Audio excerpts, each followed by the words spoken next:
the complex intersection of law enforcement, mental health, and youth in counter-terrorism operations.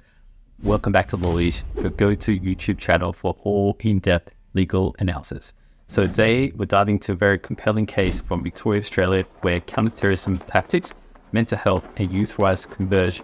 It's really unprecedented legal saga.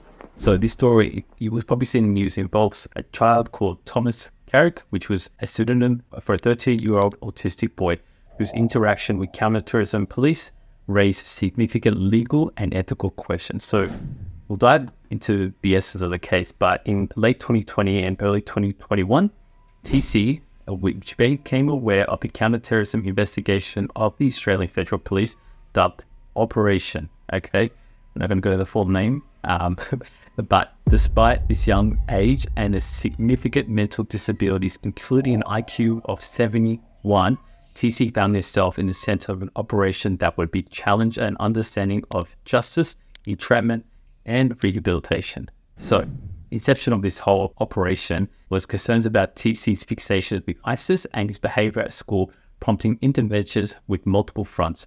This included his school, the Victorian Department of Health and Human Services, and of course, eventually the AFP.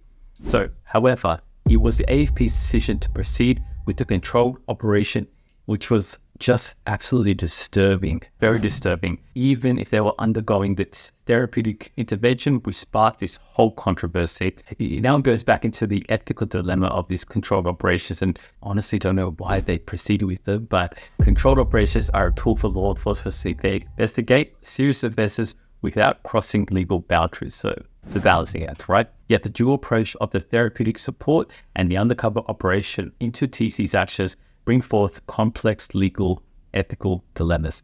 So how do we balance the need of security, within the rights, and also, just looking after the vulnerable youth, and especially with IQ of 71? Well, let's understand the legal issues and then the court's decision on this case. So the Children's Court decision to dismiss the charges against TC concerning over the AFP's tactics highlights the delicate balance between the upholding of justice and protecting society. So the case sheds a light into the limitations of the current legal frameworks to address scenarios where law enforcement strategies may inadvertently harm those they aim to help. So the role of these sort of mental health and legal defenses, get into it because it's very, very prevalent in this particular case, and it's just a horrible case as to why it was being brought forward. But so TC's mental health and cognitive impairment played a crucial role in the unfolding of this case. The legal system's interactions with individuals with disabilities raises important questions about accountability, intent, and the capacity to actually commit the crimes, especially in the context of a serious charge like terrorism. Hence why the AFP was enrolled, because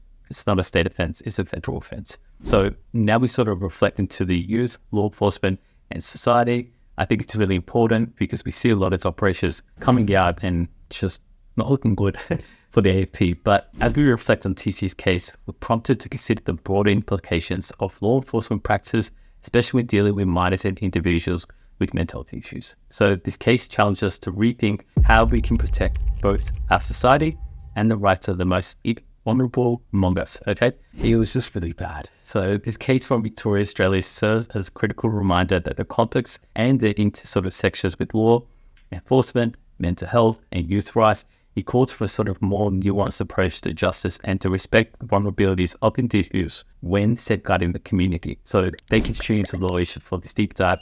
Join us next time when we explore these legal issues. And I've talked a lot about different cases. I've gone much deeper into it, as to why the judgment was made. And I speak everything about criminal law. So if you like that kind of thing, if you have any suggestions for any particular items you want me to draft, let me know in the comments. I love answering it. And some of the videos I've actually made recently were from comments because people just asked me. So thank you for tuning in, and I'll see you next time.